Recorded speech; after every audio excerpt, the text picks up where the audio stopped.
ये वीडियो बनाने से पहले मैंने यूट्यूब पर बहुत सारी वीडियोस देखी कि कैसे आप अपने कम्युनिकेशन स्किल्स को इम्प्रूव कर सकते हो, and I can with confidence से कि एक भी वीडियो ढंग की नहीं थी। इसलिए मैंने खुद ही बहुत बड़े कम्युनिकेटर्स को, जिनकी कम्युनिकेशन स्किल्स बहुत ही बढ़िया है, उन सब लोगों को एनालाइज करके 5 पॉइंट बनाए हैं, जिसके बारे में आज की इस वीडियो में मैं डिस्कस करूंगा, जो आपकी कम्युनिकेशन स्किल्स को लिटरली यहां से यहां पहुंचा सकते हैं। नाउ लव हिम और हेट हिम, इस बंदे की कम्युनिकेशन स्किल्स बहुत ही ज्यादा बढ़िया है। इनफैक्ट इस बंदे का एक इंटरव्यू हुआ था बीबीसी के साथ, जो कि वर्ल्ड की टॉप न्यूज कंपनी है, एंड इसने लिटरली उनको डिस्ट्रॉय कर दिया था सिर्फ एक ही स्किल की वजह से, वो है इसकी कम्युनिकेशन स्किल्स। इसके अलावा मैंने काफी सारे और लोगों को भी एनालाइज किया है, जैसे कि अंकुर वारिकू हो गए हैं, वो भी बहुत अच्छी तरीके से बोलते हैं। फिर श्वेताब गानवर हो गए हैं, प्रखर के प्रवचन हो गए हैं, एंड ये सारे लोग बहुत ही बड़े कम्युनिकेटर हैं। तो इन सबको एनालाइज करके मैंने 5 ऐसे पॉइंट्स बताए हैं जो आपकी कम्युनिकेशन स्किल्स को यहां से यहां पहुंचा सकते हैं। तो इस वीडियो को एंड तक जरूर देखना। तो सबसे पहली चीज जो कि आपको करनी चाहिए अपनी कम्युनिकेशन स्किल्स को बेटर करने के लिए, वो है फाइंड योर फॉल्ट। आपने वो कहावत तो सुनी होगी कि प्रैक्टिस मेक्स यू परफेक्ट। मैं कहता हूं भाई एकदम गलत बोलते लोग, practice doesn't make you perfect. अगर आप किसी गलत चीज की प्रैक्टिस कर रहे हो तो भाई आप फ्यूचर में उस चीज को गलत तरीके से ही तो करोगे। फॉर एग्जाम्पल, अगर आप जिम जाते हो एंड वहां पे बाइसेप मारते हो, आप ऐसे मारते हो बाइसेप, अगर आप ऐसे ऐसे कुछ कर रहे हो तो आपको सिर्फ इंजरी होगी, आपका कोई बाइसेप नहीं बनने वाला, सिर्फ इंजरी होगी। ऐसी ही चीज कम्युनिकेशन के साथ है। अगर आप कोई गलती कर रहे हो एंड उसको बार बार दोहराओगे तो वो भाई बेकार ही होगा, कुछ परफेक्ट नहीं होगा। उससे बेटर है कि आपको बैठ के एनालाइज करना चाहिए कि क्या आपकी गलतियां हैं एंड कैसे आप उनको इंप्रूव कर सकते हो। फॉर एग्जाम्पल, अगर मैं कम्युनिकेशन की बात करूं तो भाई कैमरा लो, रिकॉर्ड करो अपनी वीडियो को, एंड फिर देखो क्या क्या आपकी गलतियां हैं, उन पर इंप्रूव करो, एंड तभी आप परफेक्ट हो पाओगे कम्युनिकेशन में। अपनी वीडियो को 5, 10, 15 बार देखो, एक एक गलती निकालो कि क्या क्या गलतियां हैं मेरी, एंड उनको इंप्रूव करो। तो मैं कुछ गलतियां बता देता हूं जो कि बहुत लोग करते हैं जब वो कम्युनिकेट कर रहे होते हैं। सबसे पहली गलती होती है कि बहुत लोग बहुत ज्यादा बोलते हैं। देखो, थोड़ा बहुत तो सब बोलते हैं, बट कुछ लोग होता है कि एक सेंटेंस में 5 वर्ड बोलेंगे बट 10 बार आ बोल देंगे, तो वो भी बहुत बेकार लगता है। दूसरी गलती है कि काफी लोग ना गलत जगह पे पॉज ले लेते हैं।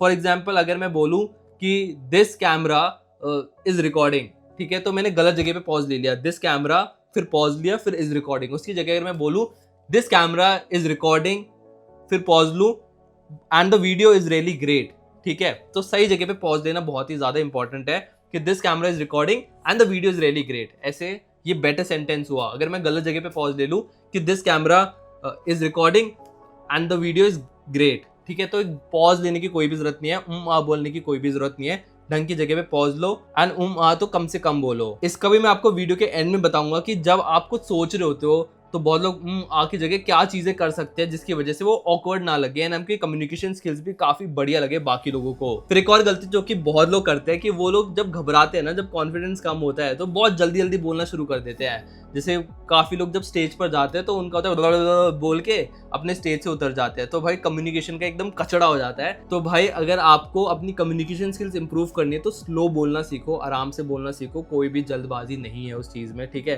तो ये चीज भी इंप्रूव करना बहुत ज्यादा इंपॉर्टेंट है। इनफैक्ट मैं भी बहुत कोई परफेक्ट कम्युनिकेटर नहीं हूँ। अगर आप मेरी पहली वीडियो देखोगे तो उसमें मैं ढंग से बोल भी नहीं पा रहा हूँ। अब काफी हद तक इंप्रूव हो गया, अभी भी मैं परफेक्ट नहीं हूँ, अभी भी मैं इस चीज पर काम कर रहा हूँ, तो टाइम तो लगता है, बट डेफिनेटली अगर आप आज से काम करना शुरू करोगे अपनी कम्युनिकेशन स्किल पर, तो नेक्स्ट कुछ मंथ्स में, ईयर्स में आपकी कम्युनिकेशन स्किल्स बहुत ही ज्यादा बढ़िया हो जाएगी। बट उसके लिए आपको बैठ के एनालाइज करना पड़ेगा, उन चीजों को इंप्रूव करना पड़ेगा। और भाई जितनी जल्दी करोगे उतना बढ़िया है। अपने 20-30s में सीख लो कि कैसे कम्युनिकेट करते हैं, क्योंकि जब आप 40-50 साल के हो गए, अगर आपको ढंग से बोलना नहीं आ रहा, बोल रहे हो आप, रुक रहे हो, घबरा रहे हो, तो भाई बहुत ही बेकार लगेगा। तो जितनी जल्दी हो सके अपनी कम्युनिकेशन स्किल्स को इंप्रूव कर लो। बाद में बुढ़े होने के बाद कम्युनिकेशन स्किल्स भी बेकार रह गए तो भाई बहुत बुरी बेइज्जती हो जाएगी। तो उससे बेटर है कि जितनी जल्दी हो सके उतनी जल्दी अपनी कम्युनिकेशन स्किल्स पर फोकस करना शुरू कर दो। अब सेकंड पॉइंट की बात कर लेते कि भाई मैंने मिस्टेक्स तो बता दी कि बहुत लोग आ बोलते हैं, बट उसको आप कैसे इंप्रूव कर सकते हो, क्या कर सकते हो उस चीज के लिए, क्योंकि बहुत बार हमें चीजें सोचनी भी पड़ती है। एकदम से ये तो नहीं है सब कुछ दिमाग में एकदम से बोल दिया, ठीक है। काफी बार जब आप बोल रहे होते सामने वाले को या फिर किसी इवेंट पे जा रहे हो तो कुछ चीजें तो ऑब्वियसली सोचनी पड़ती है। तो उस जगह पे आप क्या कर सकते हो? सबसे पहली चीज जो आपको करनी चाहिए वो है पॉज लेना। अगर आपको कुछ सोचना है, सोचने से पहले कुछ बोलना है, तो आप एक पॉज ले सकते हो। उससे क्या होता है कि सामने वाला और ध्यान से सुनता है आपकी बातों को। फॉर एग्जाम्पल, अगर मैं बोलूँ कि ये है मेरा फोन एंड मैं इसको पूरे दिन यूज करता हूँ, बहुत ही बढ़िया फोन है ये, तो कोई भी पॉज नहीं है, तो इरिटेटिंग लगता है। उसकी जगह अगर मैं बोलूँ कि भाई ये है मेरा फ़ोन एंड ये बहुत ही ज़्यादा बढ़िया है, मैं इसको पूरे दिन यूज़ कर सकता हूँ। तो आप देख ही सकते हो कि पॉज़ लेने से कितना ज़्यादा इंप्रूवमेंट आ जाती है आपकी कम्युनिकेशन स्किल में। फिर दूसरी चीज़ जो आप कर सकते हो वो है उस क्वेश्चन को वापस से रिपीट कर देना। फॉर एग्जाम्पल मेरे से कोई पूछे कि Hrithik how is this shirt, ठीक है, अब मैं सोच रहा हूँ अच्छा बोलूँ बुरा बोलूँ, तो आप रिपीट कर दो उसके क्वेश्चन को, यार this shirt is really good, I really like the fabric and this brand, it is amazing. तो भाई सिर्फ चीजों को रिपीट करके पॉजेस लेकर आप उस आ की कंडीशन से आराम से बच सकते हो। इनफैक्ट जब आप आ नहीं बोलते हो तो भाई लोग आपको ज्यादा स्मार्ट समझते हैं। फॉर एग्जाम्पल अगर मैं आपसे पूछूं व्हाट इज 2+2, अगर आप बोलोगे 4, और उसकी जगह अगर आप बोलो कि 2+2 इज 4, ठीक है, तो ज्यादा कॉन्फिडेंस पता चलता है, लगता है कि भाई हाँ सामने वाला बंदा स्मार्ट है। तो आज से ना बहुत ज्यादा प्रॉब्लम हो सकती है, तो उसकी जगह चाहे तो पॉज ले लो या फिर क्वेश्चन को रिपीट कर दो एंड फास्ट आंसर दो, तो आप कॉन्फिडेंट भी दिखोगे एंड आपकी कम्युनिकेशन स्किल्स भी बहुत बढ़िया लगेगी सामने वाले बंदे को। Third is voice modulation. तो एक अच्छा कम्युनिकेटर हमेशा अपनी वॉइस को मॉड्यूल करना जानता है। फॉर एग्जाम्पल जब वो सेंटेंस खत्म कर रहा होता है तो स्लो हो जाता है, जब स्टार्ट कर रहा होता है तो तेज तरीके से बोलता है। फॉर एग्जाम्पल ये वाली वीडियो एक बार आप देखो एंड इसमें ऑब्जर्व करो कि एंड्रू टेट कब पॉज लेता है, कब मॉड्यूलेशन हाई रखते हैं, कब लो रखता है। Would you like new windows? And they essentially said, no, we don't need new windows. Our windows look fine. I would say, but what about the security aspect? While looking at their 3-year-old child. अब देखा जब उसने बोला है कि while looking at the 3-year-old child, उसके बाद कितना पॉज दिया उसने एंड स्टार्टिंग उसने एक हाई मॉड्यूलेशन के साथ की थी। तो बहुत ही ज्यादा इंपॉर्टेंट हो जाता है एक मॉड्यूलेशन का होना। कभी कभार ज्यादा करनी पड़ती है आवाज, कभी कभार स्लो करनी पड़ती है, तो बहुत ही ज्यादा इंपॉर्टेंट है एक अच्छी वॉइस मॉड्यूलेशन का होना अगर आप एक कम्युनिकेटर, एक अच्छे कम्युनिकेटर बनना चाहते हो। तो देखा यार यही होती है वॉइस मॉड्यूलेशन, कभी कभार तेज आवाज करनी पड़ती है, कभी कभार लो करनी पड़ती है, तो इससे आप सामने वाले की अटेंशन को बहुत अच्छी तरीके से ले सकते हो। Now fourth is story telling. आपको पता ही होगा कि स्टोरी टेलिंग कितनी ज्यादा इंपॉर्टेंट है। अगर आप सामने वाले की अटेंशन को लेना चाहते हो तो एक अच्छा स्टोरी टेलर आपको बनना पड़ेगा। और एक अच्छा स्टोरी टेलर वो नहीं होता जो डिटेल्स बताए कि भाई आज मैंने ये नेवी ब्लू टी शर्ट पहनी है, आज मेरे बाल ऐसे सेट है। एक अच्छा स्टोरी टेलर वो होता है जो आपको इमोशंस बताए कि today I feel really confident, मेरे को बहुत ही कॉन्फिडेंट फील हो रहा है, मैं काफ़ी ज़्यादा रिलैक्स्ड हूँ, काफ़ी ज़्यादा अच्छा टेम्परेचर है यहाँ पर। तो ये चीज़ें होती है जब आप स्टोरी बताते हो तो आपको लोगों के इमोशंस को डिफाइन करना होता है एंड लोग इतने डिटेल्स में ज़्यादा इंटरेस्टेड नहीं रहते जितने इंटरेस्टेड उनके इमोशंस में रहते हैं। इनफैक्ट एक और चीज़ जो मैंने एंड्रू टेट के बारे में नोटिस किया है कि वो बंदा ना सामने वाले को बहुत पिस ऑफ कर देता है। अगर आपको सामने वाले का अगर अटेंशन चाहिए तो आपको कुछ ऐसी चीज़ें बोलनी पड़ती है जिसकी वजह से वो पिस ऑफ हो जाए एंड इंस्टेंटली आप उसका अटेंशन ले सकते हो। फॉर एग्जाम्पल अगर मैं आपको बोलने लग जाऊँ कि भाई यू आर अ लूजर या you are really fat, gym क्यों नहीं जाते, तो जब मैं ऐसी चीज़ें बोलता हूँ तो आपके इमोशंस को ट्रिगर करती है, आपकी सेल्फ रिस्पेक्ट पर आती है एंड ये चीज़ बहुत सारे कम्युनिकेटर करते हैं आपकी अटेंशन को लेने के लिए। कुछ ऐसा बोल देंगे जो आपको ट्रिगर कर देगा, फिर आप उनकी बात सुनोगे एंड फिर लास्ट में वो एडवाइस दे देंगे। पहले ट्रिगर से आपकी अटेंशन ले लेंगे, फिर आपको लगेगा भाई ऐसे कैसे बोल सकता है, मैं मोटा हूँ या फिर पतला हूँ, ठीक है, आपकी टेंशन ले ली। उसके बाद बोलते हैं कि भाई अगर तुम मोटे हो तो तुम्हारी भलाई के लिए बोल रहा हूँ, जिम चले जाओ, पतले हो जाओ, 6 पैक एब्स निकाल लो, ठीक है। तो ये कम्युनिकेटर बहुत ज्यादा करते हैं, पहले ट्रिगर करते हैं फिर उसको सॉल्यूशन देते हैं। सामने वाला पहले अटेंशन दे देता है अपनी, उसके बाद जब सॉल्यूशन सुनते हैं तो कहता है हाँ भाई बात तो सही कह रहा है। एंड ये चीज भी एंड्रू टेट बहुत बार करता है। इनफैक्ट मैं एक क्लिप भी डाल देता हूँ जिसमें आप देख सकते हो कि वो कैसे लोगों की अटेंशन लेता है। You're a dumbass. Andrew, why you mean? Because you're not going to go to the gym unless I tell you you're a fucking loser. And you are a loser, and I'm not lying to you. You are a loser.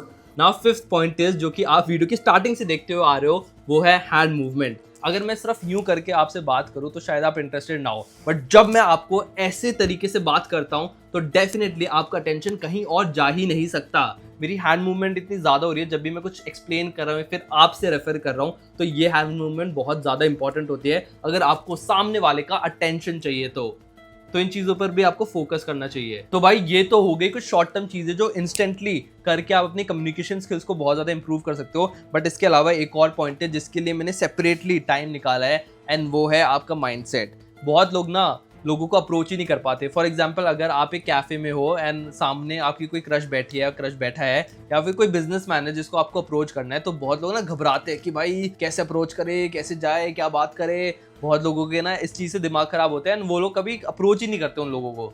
तो भाई पहली बात तो क्या हो जाएगा अगर आपने अप्रोच कर दिया। फॉर एग्जाम्पल आपने अप्रोच किया एंड वो बिजनेस डील आपकी सक्सेसफुल हो गई तो भाई बहुत बढ़िया, ठीक है। अगर नहीं हुई, सपोज उसने इग्नोर भी कर दिया किसी बिजनेसमैन ने या फिर किसी लड़की ने इग्नोर भी कर दिया, तो भाई क्या हो गया, इस देश में भाई 1 बिलियन से भी ज्यादा लोग हैं, क्या फर्क पड़ता है, किसी और बंदे से बात कर लेना। बहुत बार होता है कि उस सामने वाले का एटीट्यूड सही ना हो या फिर कुछ और किसी और चीज में बिजी हो या फिर उस लड़की का ऑलरेडी बॉयफ्रेंड हो, बहुत बार ऐसा होता है। तो क्या हो गया, रिजेक्ट भी हो गए, तो अगली बार फिर ट्राई करना, किसी और बंदे पे ट्राई करना, किसी और बिजनेसमैन पे ट्राई करना, किसी और लड़की पे ट्राई करना, किसी और लड़के पे ट्राई करना, ठीक है। तो उससे कुछ भी नहीं होता रिजेक्शन से। पहली चीज तो रिजेक्शन अपने दिमाग से निकालो। फिर दूसरी चीज है कि बहुत लोग ना अपने दिमाग में बहुत चीजें बना लेते हैं, ऐसा एक्चुअल लाइफ में होता नहीं है, बट दिमाग में इनसिक्योरिटी चल रही है, अलग जजमेंट का फियर चल रहा है कि भाई मैं थोड़ा मोटा हूं, मैं थोड़ा पतला हूं, ठीक है। सामने वाला चाहे आपसे अच्छे से बात करे, बट खुद ही इतनी ज्यादा इनसिक्योरिटी होती है ना कि बंदा अप्रोच ही नहीं कर पाता। आपको लगता है कि आप उस कन्वर्सेशन को डिजर्व ही नहीं करते, तो वहीं पर आपको अपने ना माइंडसेट को चेंज करना पड़ेगा। आपको ये लेके चलना है कि हर एक बंदा इक्वल है, इनफैक्ट आप सबसे ऊपर ही हो। फॉर एग्जाम्पल किसी ने आपको रिजेक्ट भी कर दिया तो भाई उसने एक गोल्डन अपॉर्चुनिटी छोड़ दी, या फिर किसी बिजनेसमैन ने रिजेक्ट कर दिया तो भाई उसने एक बिजनेस डील छोड़ दी। ऐसे आपको सोचने कि आप ही टॉप हो, सबसे बंदे सब इक्वल है, बट आप में एक कॉन्फिडेंस होना चाहिए, खुद में कॉन्फिडेंस होना चाहिए। एंड वो कॉन्फिडेंस कैसे आएगा, ज्यादा से ज्यादा लोगों को अप्रोच करोगे तब कॉन्फिडेंस आएगा। फिर खुद पर भी वर्क करो यार, अपनी स्किन पर वर्क करो, अपने फिजिकल अपीयरेंस पे वर्क करो, अपने ड्रेसिंग सेंस पे वर्क करो। तो इन चीजों से भी, जो डायरेक्टली रिलेटेड नहीं है कम्युनिकेशन स्किल्स को इंप्रूव करने में, बट ये चीज भी काफी ज्यादा आपको हेल्प करेंगे अपनी कम्युनिकेशन स्किल्स को इंप्रूव करने में। क्योंकि जब आप खुद कॉन्फिडेंट फील करोगे तो आप आराम से किसी से भी बात कर पाओगे। एंड भाई एक कम्युनिकेशन स्किल्स का बढ़िया होना, मैं बता रहा हूँ, आपकी लाइफ में बहुत ज़्यादा हेल्प कर सकता है। आपको एक जॉब इंटरव्यू क्रैक करने के लिए भी कम्युनिकेशन स्किल्स चाहिए, आपको अपनी क्रश को पटाने के लिए भी कम्युनिकेशन स्किल्स चाहिए, आपको अपना बिजनेस करने के लिए भी कम्युनिकेशन स्किल्स चाहिए। तो बहुत ही ज़्यादा इंपॉर्टेंट है। एंड जो मैंने आज ये 5 पॉइंट्स बताए हैं, तो इनको ध्यान से सुनना, वापस इस वीडियो को देख लेना, चैनल को सब्सक्राइब कर देना, वीडियो को लाइक कर देना, ताकि बाकी लोगों की भी हेल्प हो जाए, बाकी लोगों के पास भी कंटेंट चला जाए। And I can for sure से मेरी इस चीज़ ने बहुत ज़्यादा हेल्प करी है, 5 पॉइंट्स ने बहुत हेल्प की है मेरी कम्युनिकेशन स्किल्स को इंप्रूव करने में।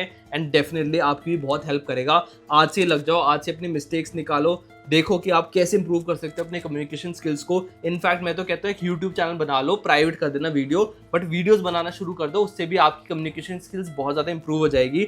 इनफैक्ट आप मेरी पहली वाली वीडियो देख सकते हो, जो मैंने फर्स्ट वीडियो बनाई थी अपने चैनल पे, एंड अभी की वीडियो देख सकते हो, कितना ज़्यादा आपको इंप्रूवमेंट दिखेगा। सिर्फ मैं इसलिए अपनी कम्युनिकेशन स्किल्स को इंप्रूव कर पाया क्योंकि मैं इतने टाइम से वीडियो रिकॉर्ड कर रहा हूँ, मेरे को पता है कि कैसे बोलना है। पहले तो भाई मैं घबरा जाता था, मेरे को समझ भी नहीं आता था कि भाई ये रिकॉर्डिंग शुरू हो गई है, कैसे क्या बोलूँ। एंड मैं अब आराम से 1-2 घंटे तो मस्त बात कर सकता हूँ कैमरे से, ठीक है। तो ये बहुत ही ज़्यादा इंपॉर्टेंट चीज़ें हैं। तो इसी के साथ इस वीडियो को खत्म करते हैं। अगर आपको वीडियो अच्छी लगी तो लाइक करना मत भूलना, कमेंट सेक्शन में मेरे को जरूर बताना कि आपको कौन सा पॉइंट बढ़िया लगा, या फिर अगर आप कुछ और ऐड करना चाहते हो तो वो भी मेरे को कमेंट में बता देना। बाकी ऐसे कंटेंट के लिए चैनल को सब्सक्राइब कर लेना।